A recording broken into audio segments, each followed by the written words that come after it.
Hello there, my beautiful Librans. Welcome to your monthly reading. This reading is for the month of February. Libra, Sun, Moon, Rising, Venus. Love reading for the month of February. Libra, hindi lahat ng Libra makaresonate sa reading na to. So, take what resonates and leave the rest.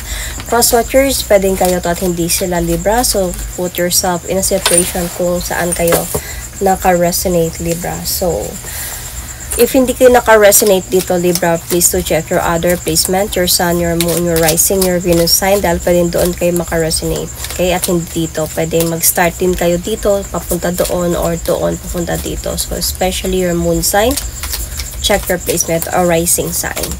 So, I'm going to pull an oracle card para sa ano yung nangyayari ngayon sa inyong love life, Libra.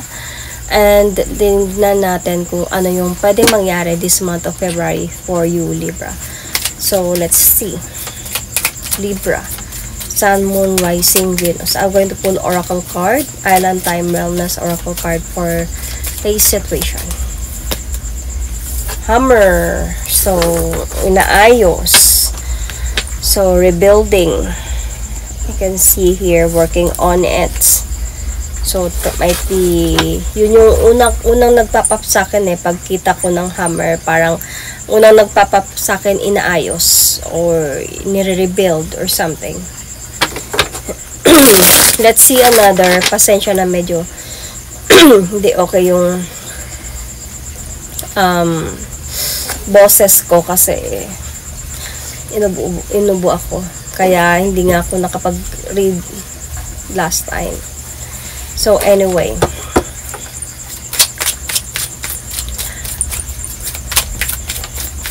Libra, Sun, Moon, Rising, Venus. Another oracle card for situation connected to this reading. Poison. Poison, toxic, unhealthy behaviors.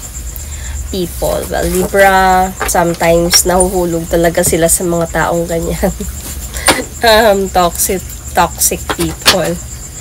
So, ano yung gusto sabihin sa'yo ng person mo, Libra?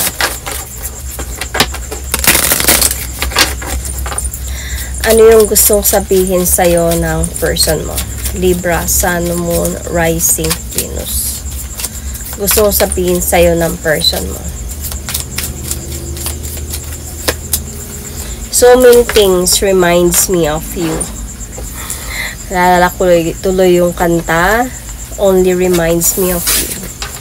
So, so many things reminds me of you. That means you are not talking anymore right now.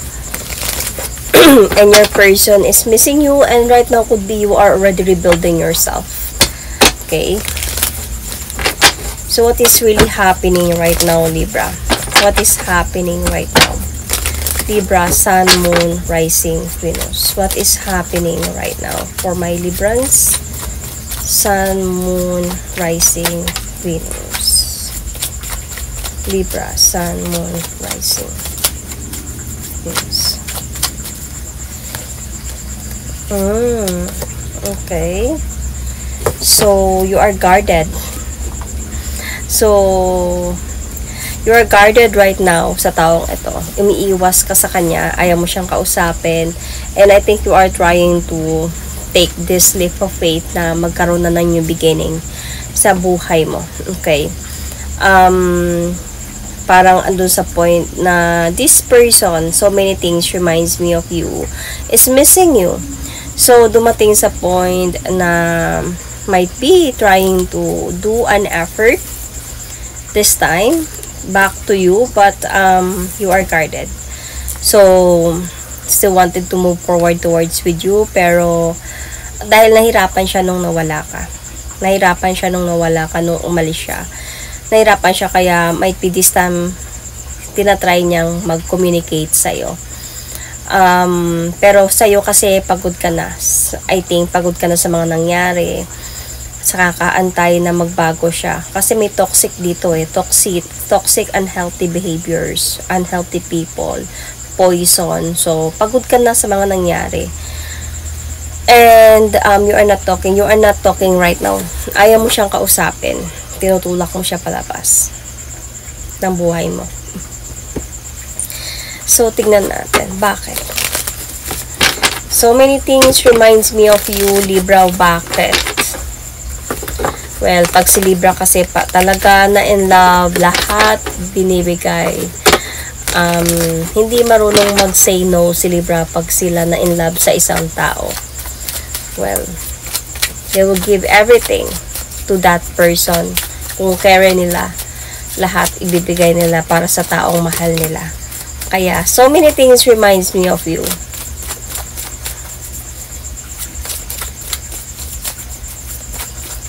So, why? Libra, you are very kind to this person. Very generous. And sobrang caring ka din. Loving. Very caring. Well, Libra is a sweet person. Very kind. One of a kind. One of the kindest person in the whole zodiac. Pero, andun sa point na nakaramdam ka din ng imbalance. Unfair. Kumbaga ganito, parang ikaw na lang lahat. Kumbaga, nasanay ka din na ako na lang lahat nagbibigay, ako na lang lahat nagpapasensya. Ako na lang lahat na gumagawa ng way, or ako na lang lahat nagpapatawad. Ikaw parang unfair naman sa mga nangyayari. So, might be you are LDR, okay? Some of you, it doesn't have to be. This person kasi is like namimiss ka niya, iniisip ka niya talaga, and so many things reminds me of you. Might be you have plans with this person na din in the future. Sorry na labat ako. Maybe you have plans na magkita kung LDR kayo, so it doesn't have to be, okay? Pero may mga plano na kayo in the future eh. And yun yung naisip niya yung kabutihan mo. You are very fair to this person, but this person parang binigyan ka lang niya ng coldness, mixed signals. Dumating sa point na ganun. Hindi naman sa lahat ng relasyon ninyo ganun siya. Dumating siya sa point na naging ganun siya, nagbago siya, kumbaga something like that. So nagsisi siya talaga. Nahirapan siya nung nawala ka. Lalo na nung sira kayong dalawa. So, let's see. Ano ba yung talagang nararamdaman niya para sa'yo ngayon? Libra, Sun, Moon, Rising, Venus. Ano yung nararamdaman ng person mo para sa'yo ngayon? And nandito ka kasi Libra eh. Nandito ka. Libra or Taurus. You might have Taurus in your chart. Check your placement. Libra, Gemini, Aquarius, okay? So, ano yung nararamdaman ng person mo para sa'yo ngayon? Love. So, hindi siya nakakatulog sa kaisip sa'yo, Libra. I know. I know. Kasi pag once si Libra give up talaga siya, magiging wala siyang pakialam talaga. Kumbaga, pag once si Libra ang give up sa isang relasyon and kumbaga hindi niya na mahal yung taong yun or ayaw niya na talaga, magiging stranger talaga yung taong minahal niya. Ganun si Libra. Kasi pag magmahal din kasi si Libra, todo bigay siya lahat. Hindi siya marunong mag-say no, lahat, attention, lahat, pagmamahal. Pero pag once na i-cut off niya na to, ang dahan-dahanin niya to na yung taong yan magiging stranger na siya hanggang sa abot na yun ng time na maiirita na siya sa taong yan hanggang sa wala, hindi ko na siya kilala. Parang ganun si Libra mag-move on. And ngayon parang nahihirapan siya ngayon na matulog sa gabi, sometimes thinking about you, regrets sa mga nagawa niya sa'yo, and thinking about your love sa isa't isa, kung gaano mo siya kamahal noon, Libra. Iniisip niya talaga ngayon this time, connected pa din siya sa'yo, and even, naisip niya even na okay ka na pakasalan. Parang kung pwede ko lang siya pakasalan ko siya. Mag-o-offer ako sa kanya ng new beginning. Sobrang pagsisisi ng person na to nung nawala ka. Kasi this person realized na worth it ka pala. And ito yung feeling niya eh. Wanted to have changes with you, Libra. So, ngayon, naiipit siya ngayon sa sitwasyon niya na ganito. So, let's see. Ano naman yung naramdaman mo about this connection? Ano naman yung naramdaman mo dito, Libra? Sa taong ito, ngayon.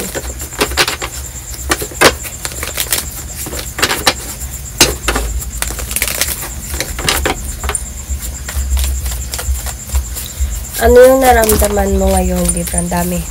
Ayan, no, okay lang. Dalawa. So, ano yung naramdaman mo? Pagod na. Parang feeling mo dito is gulo lang ang hatid ng person na to sa akin. Parang nahihirapan ka, nabibigatan ka sa sitwasyon.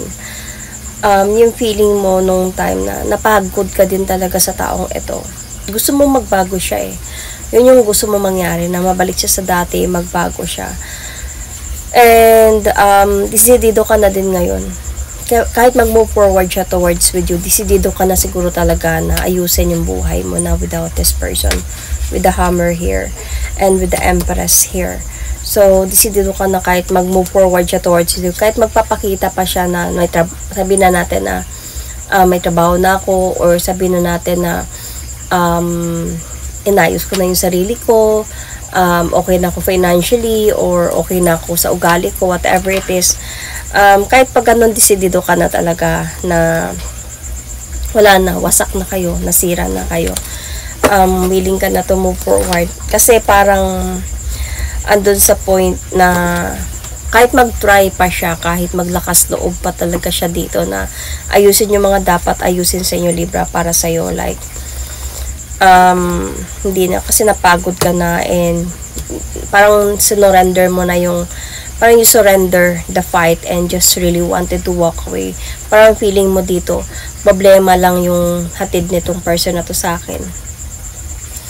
So, let's see, ano yung pwede mangyari. I can see Sagittarius, Gemini, Virgo as well. So, anyway, ano yung pwede mangyari this month of February or in the near future for Libra? Sun, Moon, Rising, Venus. Ano yung pwedeng mangyari? Libra. Love reading. Oops.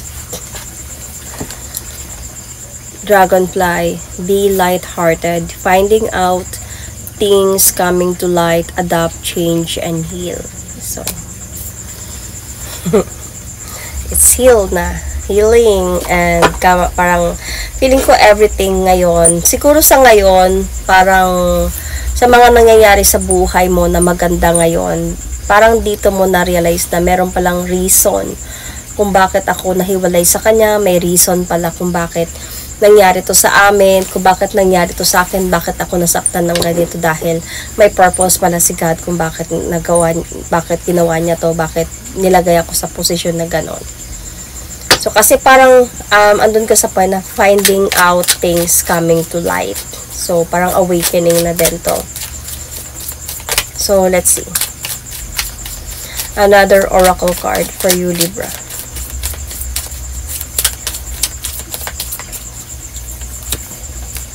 Cleansing. See? Healing, cleansing, meditating, clearing space, removing negativity with this poison. Toxic person, toxic relationship. So, kine-cleanse mo na, tama na, wala na ako dyan, ayoko na. So, let's see ano yung pwedeng sabihin ng person mo in the near future or this month of February sa sitwasyon na meron kayo. Ano yung pwedeng gusto niya sabihin sa'yo? Libra, Sun, Moon, Rising, Venus. We both know I am not the one for you. Okay. Alam mo pala eh. So, let's see. Ano yung pwedeng mangyari? Libra. Sun, Moon, Rising, Venus. Ano yung pwedeng mangyari this month of February or in the near future? Libra, Sun, Moon, Rising, Venus.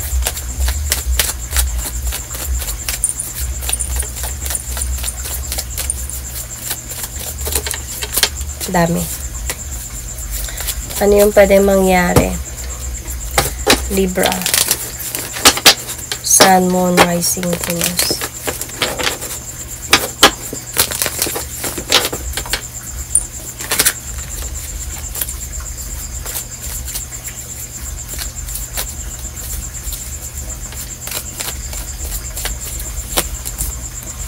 Oh, okay. Itong person na to, feeling ko parang mag-i-stalk to siya or mag-gather siya ng information about you. Kumbaga ipagtatanong ka nito sa mga kakilala ninyo. Trying to sneak around. This person might be, we're going to really try to gain a strength to fix a problem. Pero feeling ko magkakaroon sa'yo ng a bit of confusion dito sa mararamdaman mo sa gagawin ng person na to. Pero you will still going to show this person your strength na okay ka na talaga na wala siya. So kumbaga magpapakita ka dito ng lakas ng loob na I don't need you anymore in my life. Kasi magpapakita siya dito ng pagmamahal eh. Hindi naman sa magpapakita lang siya. Parang ganito. We both know I am not the one for you, but I am still trying to be the right person this time sa'yo. Kasi nga nagsisi siya nung nawala ka. So, gusto niyang tuldukan na yung mga problema ninyo at maayos na kayong dalawa. Alam niya na sobra kang nasaktan sa mga nangyari. So, alam niya to. Kaya nga gusto niya this time na kahit alam niya yung mga pagkakamali niya, gusto niya this time na ayusin yung gusto niya ayusin yung sarili niya para sa'yo. Gusto niya ipakita sa'yo na maayos na ako. Gusto niya ipakita sa'yo siguro na nagbago na ako. Or gusto niya ipakita sa'yo na mahal talaga kita at willing ako na pakasalan ka. Willing ako na paglaban ka or something. Willing ako na gusto ko ng changes sa buhay ko with you. Gusto ko ikaw yung kasama ko. Kumaga ganun. But I can sense dito kasi na on your part,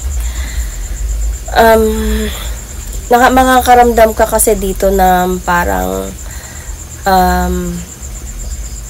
confusion, and nasa point ka na kasi ng healing, nasa point ka na ng moving forward, rebuilding yourself. So nasa point ka na nun.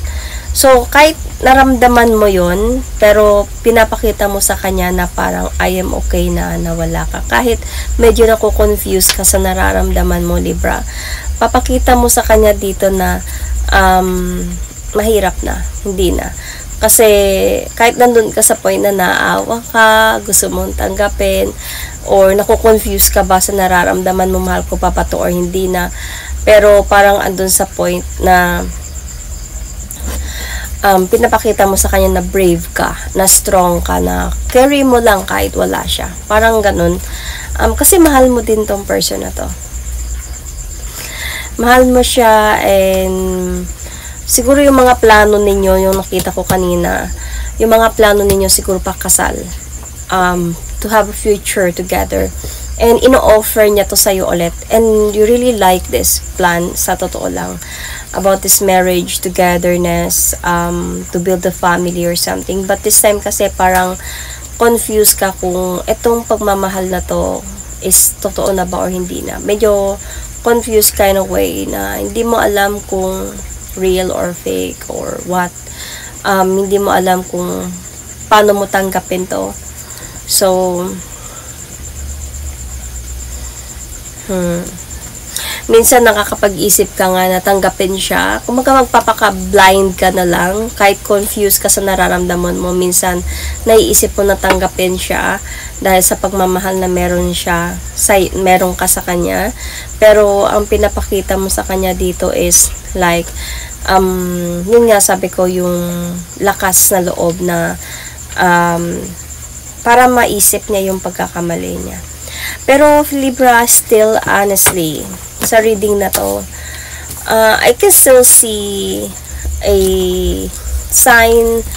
I can still see na magkakabalikan pa din kayo. Okay? Meron talaga akong reading na nakikita na hindi na. Talaga like hindi na. Pero dito sa inyo, there's still hope dito. Mapapatakot mo pa din siya. Kasi mahal mo siya, Libra eh. Ang feeling ko, ang ginagawa mo lang dito is siguro para to learn his lessons, to learn some lessons from his mistakes. Parang yun lang yung gusto mo siguro ipapakita sa kanya, at sa kakasuyo niya sa'yo, feeling ko tatanggapin mo pa din siya kasi nandyan pa din yung nararamdaman. Actually, naiipit ka nga sa nararamdaman mo ngayon, na parang minsan you just really want to accept this person and just be blind sa mga nangyari. Totoo. Pero you're confused, but you're not showing to this person kasi you are truly showing this person na you are trying to clear some negative energy, trying to heal from this. Feeling ko ang mangyayari naman na pagbabalikan dito, Libra, is might be in the future pa. Hindi naman siguro this February, might be, or the next month, might be in the future pa. Feeling ko there's still na pagbabalikan pa din ang meron sa inyong dalawa dito. So Libra, I can see here Leo, Sun, Moon, Rising, Venus. Libra, same as you, Libra, or it might be this is you. Check your placement. Aries, I can see Cancer, Scorpio, Pisces. So Capricorn, so Sun, Moon, Rising, Venus. So Libra, this is my reading for you for the month of February.